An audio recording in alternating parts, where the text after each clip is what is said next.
کئی چاند تھے سرے آسماں، شمس الرحمن فاروقی کے ناول کا 52واں حصہ۔ باب ولی عہد سوئم کا بقیہ حصہ۔ ماں کے بارے میں نواب مرزا کو اتنا ضرور معلوم تھا کہ اگر وہ چاہیں تو کہیں مناسب جگہ نکاح یا کچھ اور انتظام کر سکتی ہیں، لیکن وہ یہ بھی دیکھتا تھا کہ اس کی اماں جان کے چہرے اور بدن ہی پر نہیں، ان کی روح میں بھی اب کچھ تھکن سی چھانے لگی تھی، جیسے اتنا بہت کچھ گنوانے کے بعد اب ان میں مزید حاصل کرنے کا حوصلہ نہ ہو۔ دوسری طرف اس نے یہ بھی اڑتی اڑتی سن رکھی تھی کہ صاحب عالم مرزا فخرو بہادر کا کچھ میلان وزیر خانم کی جانب اب بھی ہے۔ ظہیر دہلوی نے ایک دن قلعے سے واپسی پر نواب مرزا کو بتایا کہ صاحب عالم و عالمیان مرزا فتح الملک بہادر نے دہلی کے مشہور مصور استاد غلام علی خان کو بلوا کر ان سے کہا ہے کہ ہمیں چھوٹی بیگم کی تصویر درکار ہے۔ میاں غلام علی خان اب بہت مسن ہو چکے تھے اور شبیہ سازی ترک کر چکے تھے، لیکن ان کی کارگاہ میں کئی ہونہار شاگرد شبیہ سازی اور نقشہ کشی کرتے تھے۔ استاد غلام علی خان پیرانہ سری کے باوجود دربار شاہی سے اب بھی وابستہ تھے اور ذل سبحانی کے یہاں ان کی بڑی آؤ بھگت تھی۔ وہ مصوری کے علاوہ خوش نویسی میں بھی مہارت تامہ رکھتے تھے اور علم مجلسی میں طاق اور بے حد خوش تقریر بھی تھے۔ ان کے والد استاد مظہر علی خان بھی حضرت اکبر شاہ ثانی عرش آرام گاہ کے عہد بابرکت کے بے حد نمودار مصور تھے۔ انہیں عمارتوں کی تصویر بنانے میں ید طولہ حاصل تھا۔ ان کے چھوٹے بیٹے یعنی میاں غلام علی خان کے چھوٹے بھائی استاد فیض علی خان اب کچھ تو رسم پدر کی پاسداری میں اور کچھ بلحاظ غلبہ شریعت شبیہ سازی ترک کر کے صرف عمارتوں کی تصویر بناتے تھے۔ ظہیر دہلوی نے نواب مرزا سے کہا کہ صاحب عالم نے چھوٹی بیگم کی تصویر کے واسطے استاد علی خان کو منہ مانگا انعام دینے کا وعدہ کیا ہے۔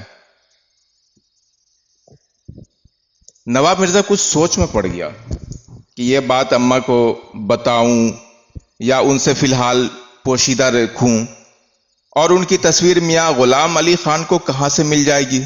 اماں جان سے کچھ پوچھنا گویا بات ہی کو کھول دینا تھا، لہذا اس گتھی کو وہ فوراً نہ حل کر سکا تھا۔ حسن اتفاق کے ایک دن بڑی خالہ کے یہاں باتوں باتوں میں اسے معلوم ہو گیا کہ اس کی ماں کی ایک تصویر عین جوانی کے دنوں میں بنی تھی اور وہ شاید اب کسی رئیس کے پاس تھی۔ بڑی خالہ نے یہ خبر کچھ بہت مسرت کے ساتھ نہیں بلکہ ناخوشی کے لہجے میں بتائی تھی، اور محل اس کا یہ تھا کہ تصویر کشی کو اللہ رسول نے اس لیے بھی منع کیا ہے کہ یہ بے پردگی کا سبب بنتی ہے۔ نواب مرزا کے جی میں آئی تھی کہ کسی طرح فاطمہ کی تصویر بنوا کر اپنے کلیجے میں رکھ لے، اور شبیہ سازی کی بات اس نے اسی غرض سے شروع بھی کی تھی۔ خیر وہ مقصود تو حاصل نہ ہونا تھا اور نہ ہوا، لیکن ماں کی تصویر کے بارے میں اسے ایک کام کی بات معلوم ہو گئی۔ استاد غلام علی خان اپنے وقت کے مانے ہوئے نقاش تو تھے ہی، انہیں تصویروں کے بارے میں معلومات بھی بہت تھی کہ کس کی تصویر کس نقاش نے کب بنائی اور اب وہ تصویر کہاں ہے۔ انہوں نے تھوڑی سی کوشش کے بعد پتہ لگا لیا کہ وزیر کی وہ پرانی تصویر تو کسی انگریز نے خرید لی تھی، لیکن اس کی ایک ناقص نقل پرانی اشیاء کے ایک تاجر کے یہاں موجود ہے۔ میاں غلام علی نے اس تصویر کو 20 روپے میں خرید کر اپنے شاگردوں کو دیا کہ صاحب شبیہ کی عمر میں کچھ اضافہ کر کے ایک جدید تصویر بنا دو، لیکن وہ 2 چشمی ہو۔ یہ تصویر جلد ہی تیار ہو گئی۔ پھر میاں غلام علی خان نے اس کی نوک پلک درست کی۔ ان کی ہدایت کے مطابق شاگردوں نے صاحب تصویر کو عام مغل رواج تصویر کشی کے خلاف کچھ اس طرح پیش کیا تھا گویا اسے اس بات کا پورا علم ہے کہ ہماری تصویر کھنچ رہی ہے۔ شبیہ جب پوری طرح بن سنور چکی تو استاد خود بھیچک سے ہو گئے۔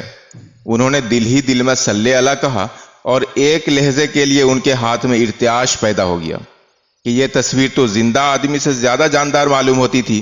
کیا وزیر خانم کی روح کہیں سے آ کر چند لمحوں کے لیے تصویر کے اندر حلول کر گئی تھی؟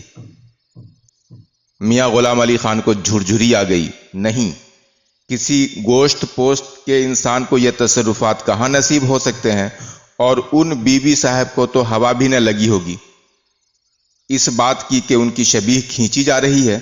پر یہ کیا اسرار ہے کہ صاحب شبیہ لگتا ہے بس اب تصویر سے باہر آ کر۔ یہ روح نگاری نہیں، جادو نگاری ہے، اور جادو سارے کا سارا صاحب شبیہ میں ہے۔ چہرہ پرداز کو تو خبر بھی نہ ہوگی کہ اس کی متاع ہوش اور متاع فن دونوں ہی اس شبیہ نے اپنے کر لیے ہیں۔ استاد نے اپنے بوڑھے کانپتے ہوئے ہاتھوں سے تصویر کو ایک ریشمی بستے میں رکھا اور صاحب عالم کے دربار کے وقت قلعہ مبارک میں حاضر ہو گئے۔ وہاں تصویر کی ایک جھلک دیکھ کر صاحب عالم و عالمیان نے اسے اپنے پاس ذاتی صندوقچے میں رکھ لیا اور میاں غلام علی خان کو 200 روپے انعام میں دلوائے۔ مرزا فتح الملک بہادر کو دربار ختم کرنے کی جلدی تھی، لیکن وہ ہر کام نہایت وزاداری اور قاعدے کے مطابق کرتے تھے۔ بدلتے ہوئے دن رات کا بھی احساس انہیں دوسرے تمام شاہزادوں اور سلاطین زادوں اور شاہزادیوں سے زیادہ تھا۔ شاید بادشاہ ذی جاہ ہی ان سے زیادہ اس بات کا شعور رکھتے ہوں کہ ہماری سلطنت کا آفتاب اب دوبارہ کسی بھی افق پر بلند نہ ہوگا، اور اس کی وجہ بادشاہت کی اندرونی کمزوریاں ہی نہیں بلکہ آئین جہاں بانی اور اصول حکمرانی کی بساط پر ایک غیر وجود کی موجودگی تھی۔ انگریز نے آ کر طور طریق، رسم و رواج، اصول و فروع، تاریخ و افسانہ سب کی شکل بدل دی تھی۔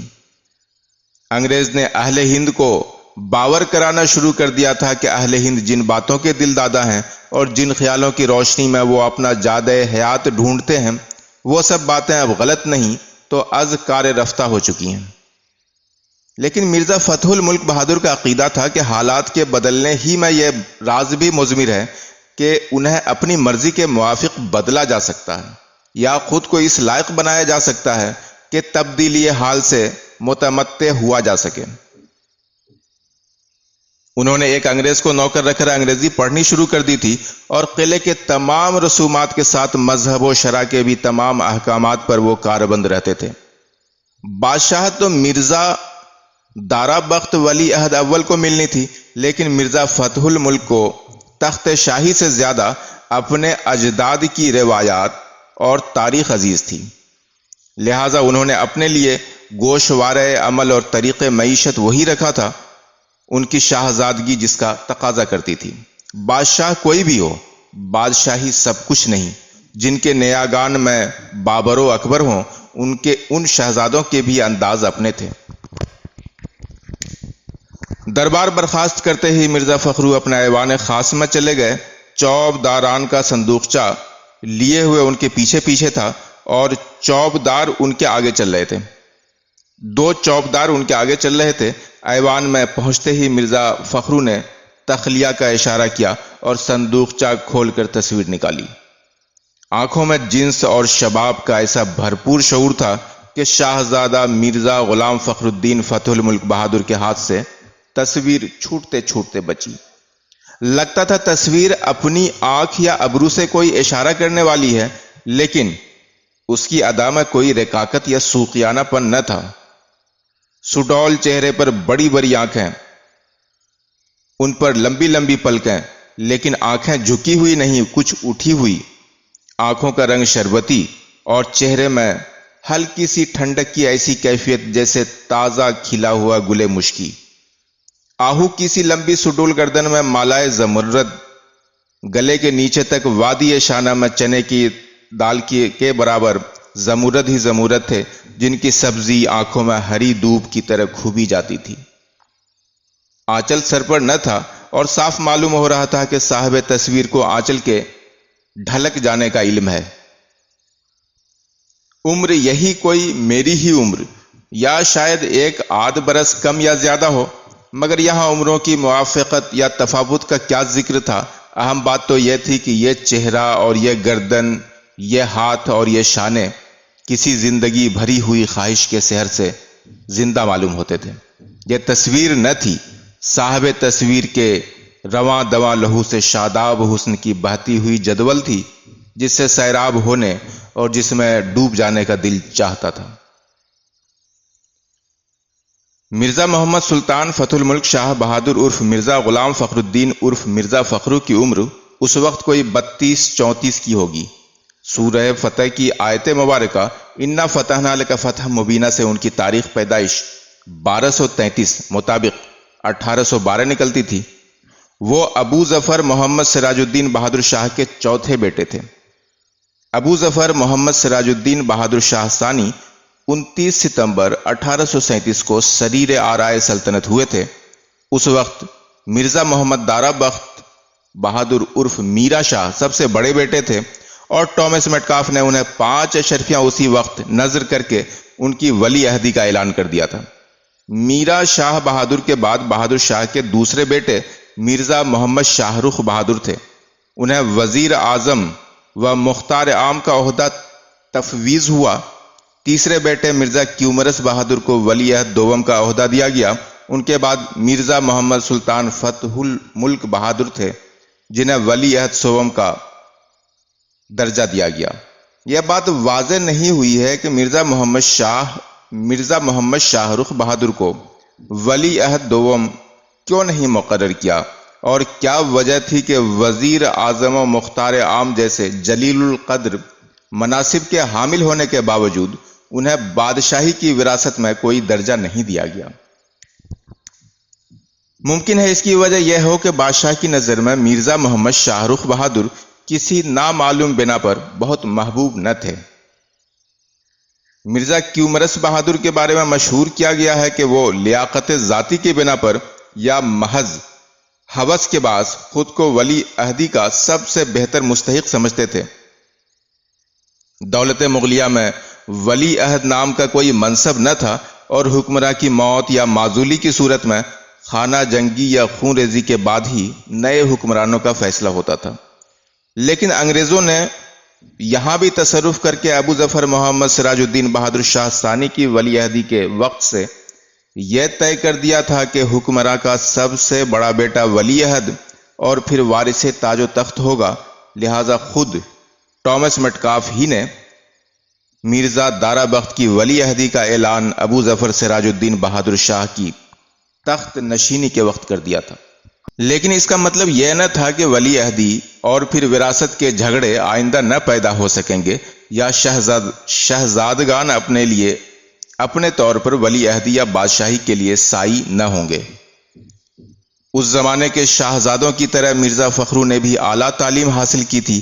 وہ کئی طرح کے خط نہایت عمدہ لکھتے تھے، اور رقص و موسیقی میں کلاونت اور مہاراج کا درجہ رکھتے تھے، تو شہ سواری اور تیر اندازی میں بھی طاق تھے۔ انگریزی وہ اچھی خاصی سیکھ چکے تھے۔ ریختہ میں وہ استاد ذوق کے شاگرد تھے، اور رمز ان کا تخلص تھا۔ فارسی میں انہوں نے مولانا صہبائی کے آگے زانوئے تلمذ طے کیا تھا، اگرچہ خود فارسی نہ کہتے تھے۔ صورت شکل ان کی ہو بہو باپ جیسی تھی، اور شاہزادوں کے برخلاف وہ اکثر سوار ہو کر شہر میں نکلتے، اور بعض ممتاز ہندیوں اور انگریزوں سے سلسلہ ملاقات بھی رکھتے تھے۔ ان سب باتوں کے باوجود مرزا فخرو اپنے باپ کے بہت چہیتے نہ تھے۔ ممکن ہے ان کے مزاج کی یہی سب خصوصیات، یعنی ان کی بیدار مغزی، جدید حالات کا شعور، اور ان حالات سے ساز کرنے یا ان کے خلاف مقاومت کرنے کے لیے ان کی تیاریاں بادشاہ کے لیے ناخوشنودی کا سامان فراہم کرتی ہوں۔ اور شاید انہی باتوں کی وجہ سے کہ مرزا فخرو خود کو بدلی ہوئی اور مزید بدلتی ہوئی 13ویں صدی کا اہل بنانا چاہتے تھے، بادشاہ جمجاہ کو مرزا فخرو سے کچھ بہت لگاؤ نہ تھا، اور وہ انہیں بیشتر دور ہی دور رکھتے تھے، لیکن مرزا فخرو نے اپنی راہ متعین کر لی تھی۔ مرزا فتح الملک بہادر کی ازدواجی اور جنسی زندگی عام تیموریوں کے برخلاف بہت محدود تھی۔ ان کی پہلی شادی چہیتی امزاد فضیلت النساء بیگم سے ہوئی تھی، جو شاہ زادہ جہانگیر مرزا یعنی ابو ظفر سراج الدین بہادر شاہ ظفر کے خوبصورت، حریت پسند لیکن آزادہ رو چھوٹے بھائی کی بیٹی تھی۔ جس طرح باپ کا حسن ضرب المثل تھا، اسی طرح بیٹی کے بھی جمال سے سارا قلعہ روشن کہا جا سکتا تھا۔ جیسا کہ پہلے مذکور ہوا، مرزا جہانگیر نے دوبارہ انگریز کے ساتھ شوریدہ سری اور سختی کا برتاؤ کیا تھا، اور 2 بار جلاوطن ہو کر بنارس اور پھر الہ آباد بھیج دیے گئے تھے۔ دوسری جلاوطنی ان کی موت کا پروانہ ثابت ہوئی۔ شراب اور آب غربت نے 31 ہی سال میں ان کا کام تمام کر دیا تھا۔ یہ سال 1821 کا تھا۔ ان کی چہیتی بیٹی بھی بہت دن جی نہ سکی۔ انہیں فضیلت النساء بیگم کی بطن سے مرزا ابو بکر پیدا ہوئے تھے۔ مرزا ابو بکر نے سن 1857 کے زمانے میں انگریز کی مخالفت میں پیش اور اپنے چچا مرزا ظہیر الدین عرف مرزا مغل بہادر یعنی بہادر شاہ ظفر کے 6ویں بیٹے کے ساتھ انگریز کے خلاف نبرد آزما تھے۔ انہوں نے مرزا مغل اور مرزا خضر سلطان بہادر شاہ ظفر کے 8ویں بیٹے کے ساتھ فتح دہلی کے بعد انگریز افسر ہاٹسن کے ہاتھوں جام شہادت نوش کیا۔ مرزا محمد سلطان فتح الملک بہادر نے پہلی بیوی کے انتقال کے بعد ہی دوسری شادی کی۔ یہ مرزا ہدایت افزا عرف مرزا الہی بخش کی بیٹی حاتم زمانی بیگم تھی۔ ان سے ایک بیٹی پیدا ہوئی تھی کہ بہادر شاہ ظفر نے اسی بیٹی کی دودھ چھڑائی کے موقع پر منعقد تقریبات، رقص و سرود میں شرکت کی تھی اور شرکا کو انعامات سے سرفراز کیا تھا۔ یہ مرزا الہی بخش وہی ہیں جن کے بارے میں مشہور ہے کہ انگریزوں کے جاسوس اور بہی خواہ اور بادشاہ کے بدخواہ تھے۔ فتح دہلی کے بعد انگریزوں نے انہیں بہت نوازا اور خاندان شاہی کا سرپرست تسلیم کر لیا تھا۔ گمان غالب ہے کہ وہ حاتم زمانی بیگم اور فتح الملک بہادر میں نہ بنتی تھی۔ مرزا محمد سلطان فتح الملک بہادر نے تصویر ہاتھ سے رکھ دی لیکن اسے اپنے سامنے ہی رکھا۔ نواب مرزا کو قدم شریف کی ذرا سی ملاقات کے سوا بھی وہ کئی بار دیکھ چکے تھے۔ ماں سے اس کی مشابہت اور سیاہ فامی کے باوجود اس کے بے مثال حسن کی وجہ اب ان پر کچھ واضح ہو گئی تھی۔ وہ چاہتے تھے کہ تصویر کو سنبھال کر صندوقچے میں رکھ دیں تاکہ کسی ناجنس کی نظر نہ پڑے، لیکن انہیں اندیشہ تھا کہ تصویر اٹھا لوں گا تو کلیجے سے ہی لگائے بن پڑے گی۔ میاں غلام علی خان بھی کیا کمال کے آدمی ہیں، لیکن وزیر خانم سے ملنے کی طرح کیا ہو، نکاح کا پیغام دوں یا یوں ہی اپنے پاس رہنے کے لیے کہوں؟ اگر انہوں نے پابند رہنے یا پاس رہنے سے انکار کر دیا؟ مرزا فخرو نے کہیں اڑتی سنی تھی کہ نواب احمد بخش خان کے چھوٹے بیٹے ضیاء الدین احمد نے بھی وزیر خانم کی طرف کچھ سلسلہ جنبانی کی تھی۔ اس کا کچھ نتیجہ برآمد ہوا کہ نہیں، اور اگر کوئی نتیجہ تھا تو وہ کیا تھا، اس پر وہ مطلع نہ تھے۔ لیکن وزیر خانم اگر واقعی اس تمکنت اور جذبہ و فکر میں اسی تعمق کی عورت تھیں جو ان کی شبیہ سے ہویدا تھا، تو بلا شبہ انہوں نے ضیاء الدین احمد کو محض ایک چھوکرے کی طرح اپنے آستانے سے مسترد کر دیا ہوگا۔ لیکن ہم ان سے درے سخن کس طرح باز کریں؟ بجا کے شہر کے بعض رؤسا اور بعض انگریز کے یہاں ہماری کبھی کبھی کی آمد و رفت ہے، لیکن وہ ملنا ملانا، جانا آنا اور ہے، اور ہمارا وزیر خانم کے در پر جا کر دقے باب کرنا اور ہے، اور پھر یہ بھی ہے کہ کامیابی نہ ہوئی تو بڑی ہی سبکی ہوگی، لیکن اگر کامیابی نہ ہوئی تو ہماری زندگی۔ ایک چوبدار نے آہستہ سے پردہ ہٹا کر جھانکا اور ہمت کر کے بہت دھیمی آواز میں کہا، سرکار عالم صاحب، استاد تشریف لانے کی اجازت کے خواستگار ہیں۔ مرزا غلام فخر الدین ذرا سا چونکے۔ انہوں نے جلدی سے وزیر خانم کی تصویر اپنے صندوقچے میں رکھی اور دونوں ہاتھ منہ پر پھیر کر آنکھوں کو ملا، گویا ابھی نیند سے بیدار ہوئے ہوں۔ استاد تشریف لے آئے، بہت خوب، انہیں باریابی دی جائے۔ جی اعلی حضرت، کہہ کر چوبدار نے اپنے پیچھے کھڑے ہوئے استاد ذوق کو خفیف سا اشارہ کیا اور استاد پردہ اٹھا کر پوری اشتیاق لہجے میں یہ کہتے ہوئے اندر تشریف لائے، بندگی عرض کرتا ہوں صاحب عالم، سرکار کا مزاج کیسا ہے؟ اہلوں و سہلوں، آئے حضرت، میرے قریب تشریف لائیں۔ مرزا فتح الملک نے اپنی جگہ سروقد کھڑے ہو کر کہا۔ شیخ محمد ابراہیم ذوق کی عمر کوئی 60 برس کی تھی، متوسط قد، متوسط بدن، خوبصورت، یک مشت سے کچھ زیادہ تل چاولی داڑھی، لیکن مناسب ترشی ہوئی اور ذرا نوکیلی، بہت گھنی نہیں لیکن چھدری بھی نہیں۔ مونچھیں ہلکی لیکن ایسی نہیں کہ مولویوں جیسی کتری ہوئی معلوم ہو، سر پر چوگوشیا سیاہ مخملی ٹوپی جس پر کار چوبی کی بیل، گلے میں ہلکے سبز رنگ کی ململ کا کرتا، لیکن اتنا باریک نہیں کہ بدن جھلکے جیسا اس زمانے کا دستور تھا۔ کرتے کے اوپر سفید مشروع کا نیما، اس کے اوپر بہت ہلکے رنگ کی پھولام کی کفتان، بر میں دھاری دار سنگی کا ڈھیلا پاجامہ، موہریاں جس کی اتنی چوڑی تھیں کہ پاپوش ڈھک گئی تھی، یعنی پاپوش اگر ان کے پاؤں میں ہوتی تو ڈھک گئی ہوتی۔ حسب معمول ایوان میں داخل ہونے کے پہلے انہوں نے جوتیاں باہر ہی اتاری تھیں۔ رنگ ان کا اچھا سونلا اور چہرے کا نقشہ کھڑا کھڑا تھا۔ چہرے پر چیچک کے داغ کثرت سے تھے، لیکن ان کی صورت پر خوش مزاجی اور طبائی اس قدر برستی تھی کہ چیچک کے داغوں کا عیب محسوس نہ ہوتا تھا۔ آنکھیں بڑی بڑی اور روشن، نگاہیں تیز، چال ڈھال سے ذہنی پھرتی اور خود اعتمادی نمایاں تھی۔ استاد آگے بڑھتے آئے۔ قریب پہنچ کر انہوں نے نہایت گرم جوشی کے ساتھ شہزادے سے مصافحہ کیا۔ مرزا فتح الملک نے ان کے ہاتھوں کو بوسہ دیا اور اپنے پہلو میں جگہ دے کر سامنے رکھی ہوئی سونے کی جالی دار ڈبیا سے چکنی ڈلی اور الائچی لے کر اپنے ہاتھوں پر رکھی اور استاد سے کہا، شوق فرمائیں حضور، اتنے میں بھینڈا تیار ہوتا ہے۔ جی بڑا کرم ہے صاحب عالم کا، لیکن بھینڈا اس وقت نہ آتا ہوتا تو عین بندہ پروری ہوتی۔ استاد ذوق نے الائچی کے 2 دانے سلام کر کے اٹھاتے ہوئے عرض کیا۔ شاہزادے کی پیش کی ہوئی تواضع کو قبول نہ کرنا عام لوگوں کے لیے بڑی گستاخی ہوتی، لیکن استاد ذوق چونکہ استاد شاہ تھے، اس لیے وہ غیر ولی عہد شاہزادے سے اتنی بے تکلفی برت سکتے تھے، لیکن وہ بھی شاذ اور خاص حالات میں ممکن تھا۔ مرزا فخر متبسم ہوئے۔ استاد، آپ کی نکتہ ترازیاں بھی خوب ہیں کہ ہماری کوئی شے آپ تک نہ پہنچے تو یہ ہماری بندہ پروری ٹھہرے۔ شیخ ذوق کو شاہزادے کے اس جملے میں تعریض کی خفیف سی جھلک دکھائی دی۔ بھنڈے کا قبول نہ کرنا شاید صاحب عالم کو برا لگا تھا۔ صاحب عالم کی بندہ پروری تو اظہر من الشمس ہے، اور ہم سب ہی صاحب عالم کے خانہ کرم کے ذلہ ربا ہیں۔ ذوق نے مسکرا کر کہا، آپ کے آستانے سے بھنڈا نصیب ہو یہ میری عین خوش بختی ہے، لیکن 2-3 دن سے شدید کھانسی میں مبتلا ہوں، راتوں کی نیند حرام ہو گئی ہے۔ عمدۃ الحکمہ نے حکم دیا ہے کہ دودھ اور دخان کی ہر شے سے پرہیز کرو۔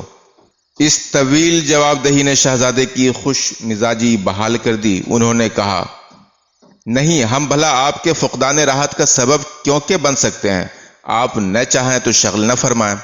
اس اثنا میں ایک چوبدار نے چاندی کی کشتی میں لگا کر خشک میووں کی 2 تشتریاں حاضر کی۔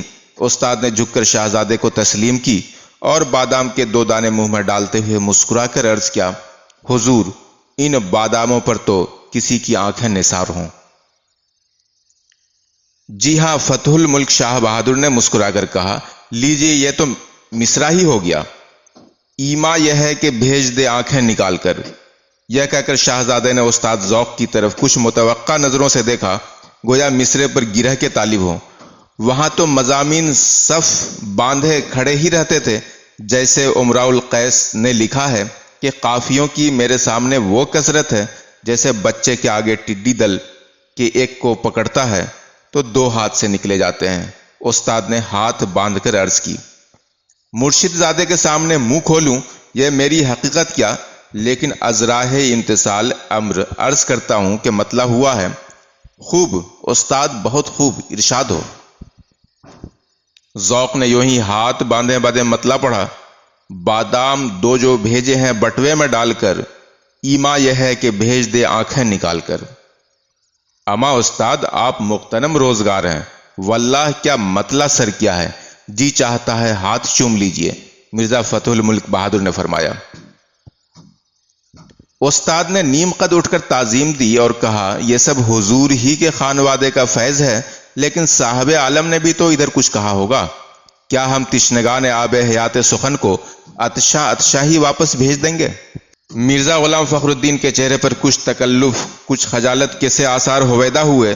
ایک پل چپ رہ کر انہوں نے کہا، استاد، کل رات خدا جانے مجھ پر کیا افتاد تھی کہ نہ چین پڑتا تھا نہ آنکھ لگتی تھی، ساری رات کروٹیں بدلتے گزری، اور وہ جو شیخ ناسخ کی غزل ہے نا، وہ نہیں بھولتا جہاں جاؤں، ہائے میں کیا کروں کہاں جاؤں، بس اسی کا ورد کیے بنتی تھی۔ بار بار درود شریف کا دورہ کیا، چپی والیوں نے آیت الکرسی شریف پڑھ پڑھ کر دم کی، لیکن نیند نہ آنی تھی، نہ آئی۔ بالآخر استاد آپ ہی کا قطع حسب حال نکلا۔ مؤذن مرحبا بر وقت بولا، تیری آواز مکے اور مدینے۔ ادھر زینت المساجد سے اذان فجر کی سنائی دی، اور ادھر بندے نے وضو بنا، نیت باندھ، جوتوں کر کے سنتیں اور فرض فجر ادا کیے، تب جا کر پلنگڑی پر پڑ رہا کہ بارے کچھ غنودگی سی آ گئی۔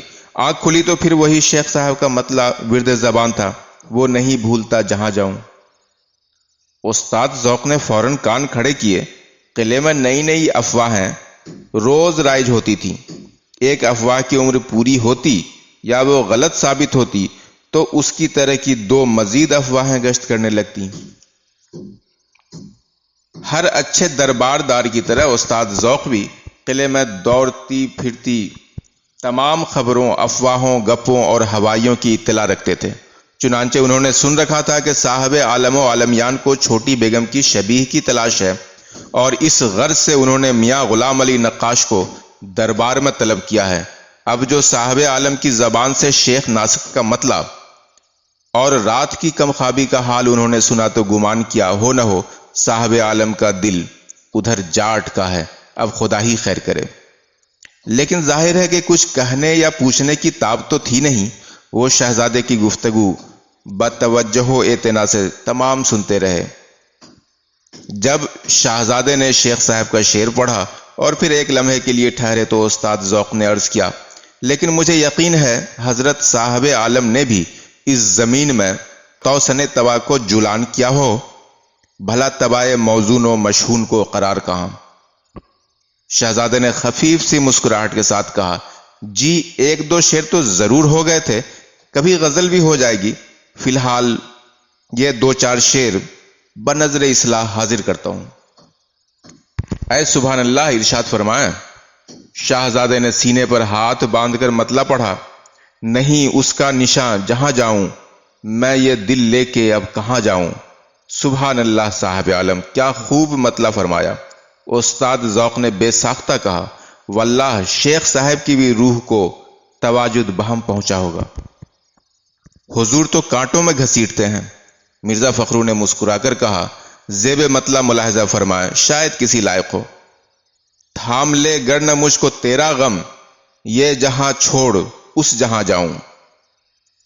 شعر پڑھ کر مرزا فخرو نے ذوق کی طرف داد خواہ نگاہوں سے دیکھا۔ استاد نے بھی کچھ کمی نہ کی، اور دل کھول کر داد دینے کے بعد کچھ کہنا چاہا تو مرزا فخرو نے کہا، استاد ذرا یہ بیت بھی گوشے مبارک تک پہنچ جائے۔ بے شک، ذرا بہتر اس سے بھی مضمون نکالا ہو تو ہم بھی دیکھیں۔ ان دنوں تو روانی تبا صاحب عالم کی آب گنگو جمن کے زمانے سیل کو بھی مات کر رہی ہے، ذوق نے کہا، اور شہزادے نے شعر پڑھا، میں ہوں ظاہر وہ روح عالم غیب، میں نہیں ہوں جہاں وہاں جاؤں۔ استاد ذوق نے ایک عالم ابتہاج میں زانو پر ہاتھ مارا اور بولے، اب تو صاحب عالم نے درجہ استادی ہی حاصل کر لیا، ایسی غزل اور کس سے ممکن تھی؟ اللہم زد فزد۔ مرزا غلام فخر الدین بہادر کی آنکھوں میں ہلکی سی نمی کا شائبہ جھلکا۔ انہوں نے نیم قد ہو کر استاد کو تسلیم کی اور دل میں کہا کہ عالم انسانی پر ہمارا دخل اب کچھ نہیں کے برابر ہے۔ عالم دل بھی ایک دنیا ہے، ایک جہنم بھی اور ایک فردوس بھی، لیکن اس پر بھی ہمارا کچھ دخل ہو سکتا تو ان کی آنکھ کے سامنے وزیر خانم کا وہ پراسرار سا تبسم کوند گیا جس میں لگاوٹ کا شمع برابر بھی اشارہ نہ تھا، لیکن وہ تبسم یہ بھی کہہ دیتا تھا کہ اگر کوئی جوہر قابل ہو تو یہی تبسم ان انبساط اور ابتہاج کی ایک پوری دنیا کے در کھول سکتا ہے۔ لذت حیات و موت کے نئے شاخسار حدیقہ روح کے ہر خیابان میں کھلا سکتا ہے۔ وہ بلند گردن، نخوت حسن اور اعتماد حیات سے بھرپور، جسے کوئی خم نہیں کر سکتا، لیکن جو اپنے چاہے جانے والے کی انگشت میں رگے گل کی پھانس کے چبھ جانے پر بار علم سے دوہری بھی ہو جانے کا وعدہ یا امکان رکھتی تھی، میں تو عالم ظاہر کی طرح غلیظ اور مرئی اور کثیف، اور وہ عالم غیر ظاہر کی طرح لطیف، میں وہاں جاؤں تو کس طرح جاؤں، پہنچوں تو کس طرح پہنچوں۔ استاد شیخ محمد ابراہیم ذوق اپنے بادشاہ اور قلعہ میمونہ میں اپنے ہر مربی کی افتاد مزاج سے واقف تھے۔ انہیں پوری طرح اندازہ تھا کہ صاحب عالم کی یہ محویت، اشعار کی یہ کیفیت، یہ سب کچھ معنی رکھتی ہیں۔ انہیں خیال آیا کہ چھوٹی بیگم کے لیے ایک اور دروازہ کھلتا ہوا لگتا ہے، لیکن ہمیں اس سے کیا؟ کاروبار سلطانی تو اب رہا نہیں، اب کشور دل کی جہاں بانیوں ہی کو ملک گیری و کشور ستانی کہنا ہے۔ خدا شاہزادے کو مبارک کرے، چھوٹی بیگم ایسا ہیرا تھی کہ وہ جس کے جیغے میں لگا اسے پھر جیفا ہی بننا نصیب ہوا۔ صاحب عالم و عالمیان مرزا محمد سلطان غلام فخر الدین فتح الملک بہادر نے سر اٹھایا تو استاد ذوق کو یہ دیکھ کر جھرجھری سی آ گئی کہ شہزادے کے چہرے پر کچھ اس طرح کی تمکنت اور جلالت تھی، گویا وہ وسط 13ویں صدی کے زوال پروردہ باغ کا اجڑا ہوا بوڑھا بے جان برگد نہ ہو، بلکہ سمرقند اور خیوا کے دور تک پھیلے ہوئے وحشی سبزہ زاروں سے غرور سے سر اٹھائے ہوئے اور فیاضی سے چھاتی پھیلائے ہوئے دور و نزدیک کے لوگوں کو اپنے سائے سے فیضیاب کرنے والا قزم کا چھتنار درخت ہو۔ اور استاد ہم آپ کے بہت متشکر ہیں، مرزا فتح الملک بہادر نے کہا۔ استاد نے سمجھ لیا کہ اب باریابی کی مدت تمام ہوئی اور یہ رخصت کا اشارہ ہے۔ انہوں نے اٹھ کر 3 تسلیمیں ادا کیں۔ شہزادے نے بیٹھے ہی بیٹھے اپنا دایاں ہاتھ سینے پر بائیں طرف رکھ کر فی امان اللہ کہا اور دوبارہ سر جھکا لیا۔ انہیں خبر نہ ہوئی کہ کب چوبدار نے پردہ ہٹایا، کب استاد ذوق نے ایوان کے باہر قدم رکھا، کب چرن بردار نے انہیں جوتیاں پہنائیں۔ استاد بھی ایوان سے باہر ہوتے ہی نگاہ روبرو کیے اردہ بیگنی کے پیچھے پیچھے آہستہ متین چال چلتے ساون بھادوں کے باغ کی رویشوں سے گزرتے ہوئے پانی کے گہرے کنویں تک پہنچے، جہاں ایک قلماقنی نے انہیں اپنے ساتھ لے کر قلعے کے لاہوری دروازے کے کوچے تک پہنچا دیا۔ وہاں سے 2 ڈھلیتوں نے انہیں بحفاظت تمام لاہوری دروازے کے محافظ خانے پر لا کر چھوڑ دیا اور سلام کر کے رخصت ہوئے۔ صاحب عالم نے تو استاد کی پیٹھ پھرتے ہی صندوقچہ کھول کر وزیر خانم کی تصویر نکال لی تھی۔ باقی آئندہ۔